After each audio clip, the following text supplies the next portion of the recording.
William Hartford I stood in the marble foyer of his Fifth Avenue penthouse, adjusting his platinum watch as he prepared for the most important business presentation of his career.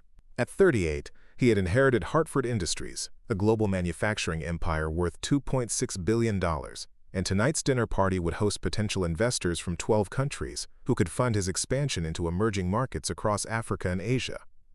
The penthouse buzzed with controlled preparation as caterers arranged imported delicacies and sommeliers selected wines worth more than most people's annual salaries. William's arrogance had grown with his inherited wealth, and he took particular pleasure in demonstrating his superiority over those he considered beneath his social station. "Make sure those crystal glasses are spotless," he barked at Elena Vasquez, who was carefully arranging place settings in the formal dining room. "I'm not paying you to leave fingerprints for my guests to see." Elena, a 51-year-old woman from Guatemala, had worked as William's head housekeeper for 3 years, maintaining his properties with quiet efficiency while supporting her family back home. Her English was functional but heavily accented, and William often made condescending comments about her pronunciation when she needed to communicate with him about household matters. What William didn't know was that Elena had earned a doctorate in classical languages from Universidad de San Carlos before political violence forced her family to flee Guatemala. Her expertise in Latin, ancient Greek, Sanskrit, and several indigenous American languages had made her one of Central America's leading scholars in pre-Columbian linguistics before circumstances reduced her to cleaning wealthy Americans' homes to survive. "The Kenyan delegation arrives in 20 minutes, William's assistant informed him. "They're particularly interested in your proposal for the mining concessions." William nodded confidently, though privately he was nervous about the complexity of tonight's negotiations. The African investors spoke multiple languages and came from diverse cultural backgrounds that he didn't fully understand. His success would depend largely on making the right impression and demonstrating the sophistication that justified their trust in his company. As guests began arriving, William moved through his penthouse like a peacock displaying his wealth. The living room showcased artifacts he had purchased from around the world: ancient pottery, medieval manuscripts, and mysterious stone tablets covered in scripts that no one in his social circle could read, but that added an air of cultured worldliness to his decor. Dr. Kwame Asante, representing a consortium of Ghanaian investors, paused before a glass case containing what appeared to be ancient stone inscriptions. "Mr. Hartford, these are fascinating pieces. Do you know what these inscriptions say?" William approached the display case with the confidence of a man accustomed to impressing others with his acquisitions. "These are extremely rare artifacts from various ancient civilizations.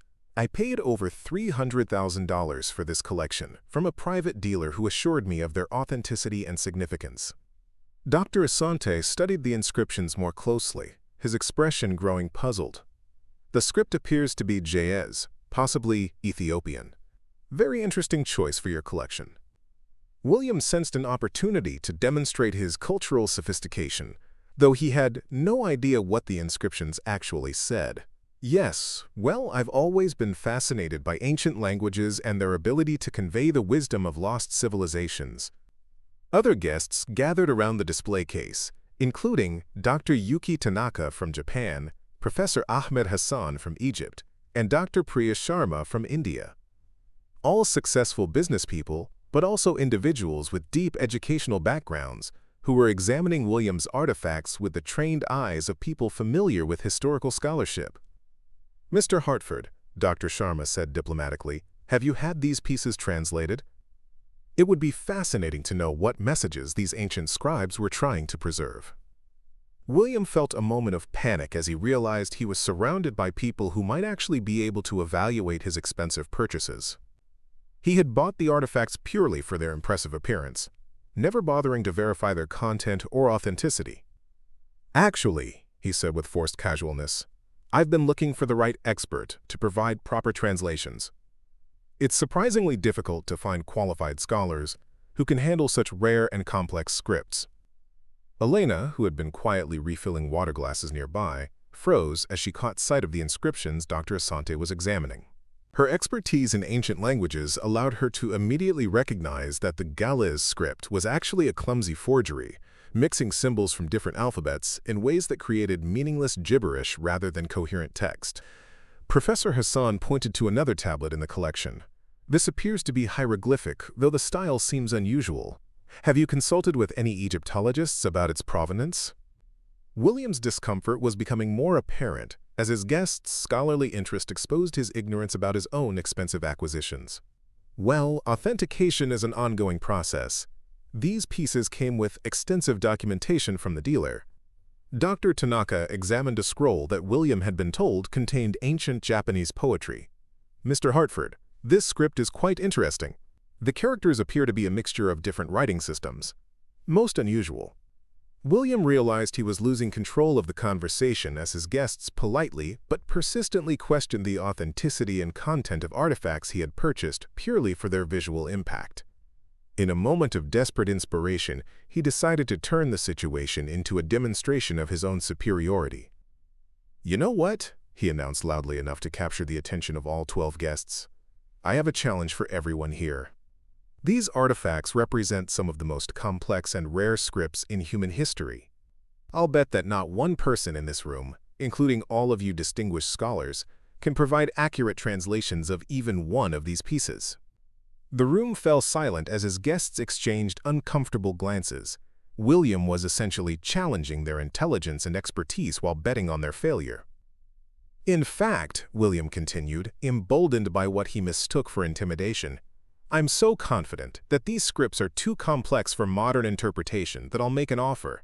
Anyone who can accurately translate any of these inscriptions will receive 10% of my shares in Hartford Industries. That's worth about $260 million. Dr. Asante looked deeply offended by the implication that his education was inadequate, while the other guests seemed embarrassed by their host's crude display of arrogance. Several began making polite excuses about early departures. Elena, who had been listening to this exchange while continuing her invisible service, felt a familiar anger rising at William's casual dismissal of others' intelligence. She had spent 3 years watching him treat people with condescension while displaying his own ignorance about subjects he claimed to understand. But more than his arrogance, Elena was disturbed by his apparent fraud. The artifacts he was bragging about were obvious forgeries that he had purchased from dealers who had taken advantage of his desire to appear cultured without doing actual research. He was not just displaying ignorance. He was displaying expensive ignorance while insulting genuinely educated people. "Mr. Hartford," Dr. Sharma said with icy politeness, "I think perhaps we should focus on the business matters that brought us together tonight." No, William insisted, now fully committed to his performance. "I want to demonstrate the rarity and complexity of these pieces. In fact, to make this even more interesting, I'll extend the challenge to everyone in this room. Anyone, and I mean anyone, who can translate even one line of these ancient scripts will receive my shares. I'm that confident it's impossible." Elena set down the water pitcher she was carrying and walked quietly toward the display case. The other guests watched with curiosity as the housekeeper approached the artifacts that had stumped their scholarly host. "Excuse me, Mr. Hartford," Elena said in her accented English. William turned with obvious irritation. "Elena, we're in the middle of important business." "Whatever cleaning needs to be done can wait. I can translate your artifacts," Elena said simply. The room erupted in uncomfortable laughter from some guests, while others looked embarrassed by the situation. William stared at his housekeeper in disbelief. "Elena, this is not appropriate. These are extremely complex ancient languages that require years of specialized education to understand." "Yes," Elena agreed. "They do require specialized education, which is why I can tell you that your artifacts are forgeries and not very good ones." The silence that followed was deafening. William's face cycled through confusion, anger, and growing horror as Elena stepped closer to the display case. "This piece," she said, pointing to the tablet Dr. Asante had been examining, "is supposed to be Gaya's script from ancient Ethiopia, but the symbols are mixed with Armenian letters and some characters that appear to be invented entirely. It creates nonsense, not ancient wisdom." Dr. Asante leaned forward with intense interest. "Could you elaborate on the specific inconsistencies?" Elena nodded, her voice becoming more confident as she shifted into the analytical mode she had once used in university lecture halls. The grammatical structure attempts to follow Gaya's patterns, but uses Armenian conjugation rules in the third line. The result is gibberish that would be immediately apparent to anyone familiar with either language individually. "And this one?" Professor Hassan asked, indicating the supposed hieroglyphic tablet. "Mixed hieroglyphic symbols with Coptic letters and what appears to be decorative elements copied from tourist postcards," Elena replied. "The hieroglyphs spell out random consonants with no linguistic coherence. A first-year Egyptology student would recognize the forgery immediately." William stared at Elena as if seeing her for the first time. "How could you possibly know any of this?" Elena turned to face him directly, her demeanor having completely transformed from subservient housekeeper to confident scholar. "Because, Mr. Hartford, I earned my doctorate in classical languages with a specialization in pre-Columbian scripts from Universidad de San Carlos. I spent 15 years as a professor of ancient languages before my family was forced to flee Guatemala due to political violence." The impact of her revelation hit the room like a physical force. Dr. Sharma stood up with obvious excitement. "Dr. Vasquez? Are you Elena Vasquez, who published the definitive work on Mayan glyphic writing systems?" Elena nodded quietly. "Yes. Though here I am known as Elena, the housekeeper, who sometimes mispronounces English words." Dr. Tanaka pulled out his phone and began typing rapidly. "Dr. Vasquez, your research on the relationship between Olmec and Maya writing systems revolutionized our understanding of Mesoamerican literacy. I've assigned your papers to graduate students for years." William felt the world tilting beneath him as he realized he had been employing one of the world's leading experts in ancient languages to clean his toilets while bragging to her about his fake artifacts. "This is impossible. You're a housekeeper. You can barely speak English properly." "I speak 6 languages fluently, Mr. Hartford," Elena replied calmly. "I simplified my English and adopted a stronger accent because wealthy Americans are more comfortable with domestic workers who seem less educated than themselves. It made my job easier and allowed me to work without drawing unwanted attention to my background." Professor Hassan approached Elena with obvious respect. "Dr. Vasquez, if I may ask, what brought you to this situation?" Elena's expression grew sad but determined. "When we fled Guatemala, my credentials were not recognized in the United States. American universities wanted extensive verification that could take years, and my family needed immediate income. Domestic work was available and paid enough to support us while I attempted to navigate immigration and credential recognition processes." Dr. Asante looked at William with undisguised disgust.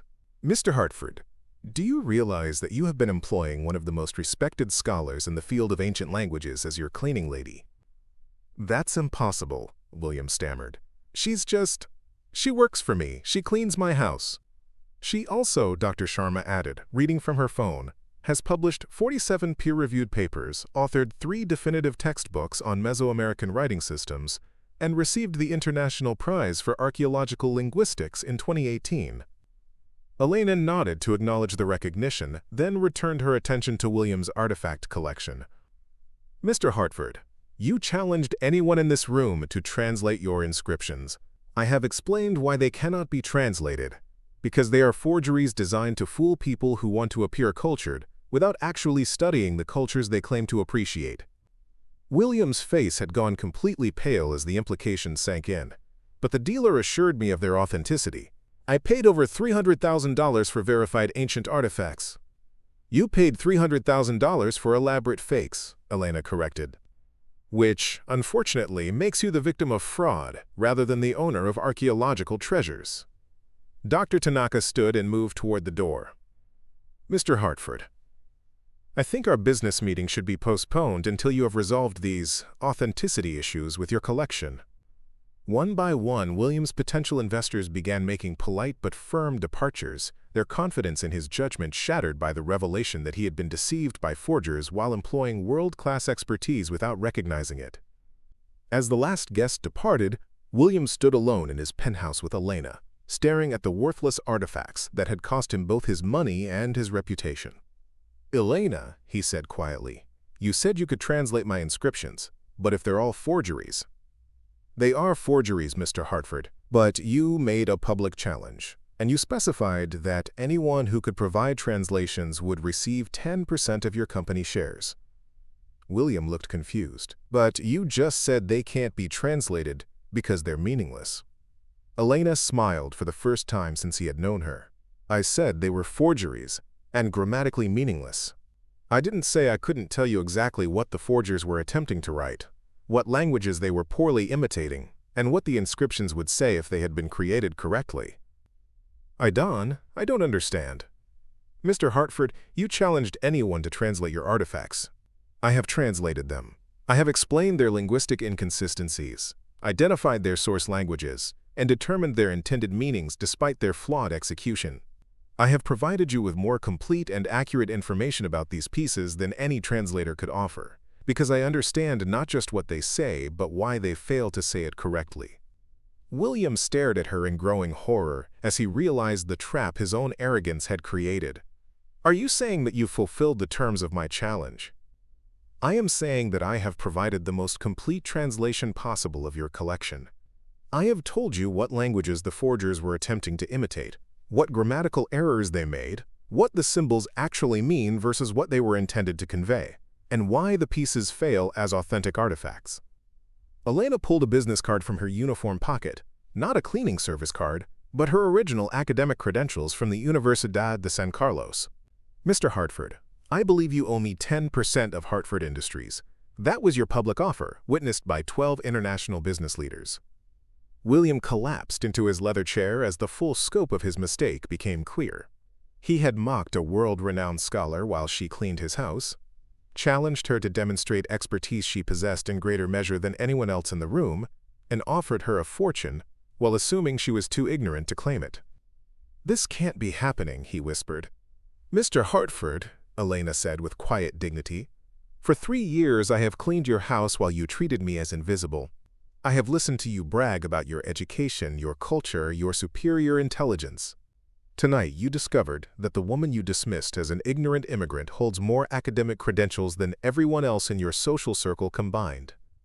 She moved toward the door, then paused to look back at him one final time. "I will contact my attorney tomorrow to discuss the transfer of shares you promised. And, Mr. Hartford, the next time you want to impress educated people with ancient artifacts, you might consider actually learning something about them first." 6 months later, Dr. Elena Vasquez sat in the corner office of Hartford Industries, reviewing quarterly reports as the company's new major shareholder and director of international cultural relations. Her expertise in ancient languages had opened doors to archaeological partnerships and cultural exchange programs that had transformed Hartford Industries from a struggling manufacturing company into a respected leader in educational and cultural preservation initiatives. William Hartford had learned the most expensive lesson of his life, that the people you underestimate often possess exactly the knowledge you lack, and that true education cannot be purchased at any price. It must be earned through years of dedicated study and humble respect for learning itself. The millionaire who had mocked a maid's ability to translate his artifacts discovered that wisdom speaks every language fluently, while arrogance eventually betrays itself to those who recognize the difference between authentic knowledge and expensive ignorance. Elena's answer had indeed stunned him, but not in the way he had expected. She had translated not just his forgeries, but his entire worldview, revealing the poverty of spirit that lurked beneath his material wealth. Sometimes the most valuable shares are not in companies, but in the understanding that respect must be earned, and that intelligence often wears uniforms while serving those too blind to recognize its worth. 1 year later, William Hartford stood in the lobby of what was now called the Vasquez-Hartford Cultural Foundation, watching Dr. Elena Vasquez deliver a presentation to UNESCO representatives about preserving endangered indigenous languages. Vasquez. Her expertise had transformed his failing company into a globally respected institution, while his 10% share transfer had made her one of the wealthiest Latina women in America. "Mr. Hartford," Elena said after her presentation, approaching him with the same quiet dignity she had always possessed, "the Guatemalan government has invited us to establish a research center for pre-Columbian studies. Your manufacturing facilities could be converted to house the world's largest collection of authentic Mesoamerican artifacts." William nodded, still adjusting to his new role as Elena's business partner rather than her employer. "Dr. Vasquez, I need to ask you something. That night when you revealed the forgeries, did you plan that confrontation?" Elena smiled thoughtfully. "Mr. Hartford, I had watched you for 3 years displaying fake artifacts while dismissing anyone you considered beneath your education. When you made that challenge, I realized it was time to show you that intelligence and wisdom are not determined by job titles or accents. "I made such a fool of myself," William said quietly. "All those guests, all that arrogance." "You made a mistake that many wealthy people make," Elena replied kindly. "You confused purchasing power with actual knowledge, but you also kept your word when faced with the consequences. That showed character." William looked around the foundation's halls, now filled with authentic artifacts properly researched and displayed with respect for their cultural significance. "Elena, I want you to know that losing those shares was the best thing that ever happened to me. I learned more in that one evening than in all my years of inherited privilege. And I learned that sometimes courage means accepting challenges from people who underestimate you," Elena replied. "Your mocking challenge gave me the opportunity to reclaim my identity as a scholar instead of hiding behind a uniform." 2 years later, Dr. Elena Vasquez received a Presidential Medal of Freedom for her contributions to cultural preservation and education. William Hartford stood in the audience, no longer the arrogant millionaire who had mocked a maid's intelligence, but a man who had learned that the most valuable translations often reveal truths about ourselves rather than ancient texts. The foundation they built together became a model for recognizing hidden expertise among immigrant communities, helping hundreds of displaced scholars find positions that matched their qualifications rather than their circumstances. Elena kept one memento from her housekeeping days, the business card she had carried in her uniform pocket for 3 years, waiting for the moment when someone would finally ask about her education instead of assuming her limitations. Sometimes, she would tell the graduate students who came to study under her guidance, the most important knowledge is hidden in plain sight, waiting for someone wise enough to look beyond appearances and humble enough to listen to voices they've been trained to ignore. The millionaire had indeed mocked a challenge he couldn't win, but in losing his arrogance, he had gained something more valuable than shares, the understanding that respect is earned through character, not inherited through wealth, and that the people who serve you may possess exactly the wisdom you desperately need to learn. The end.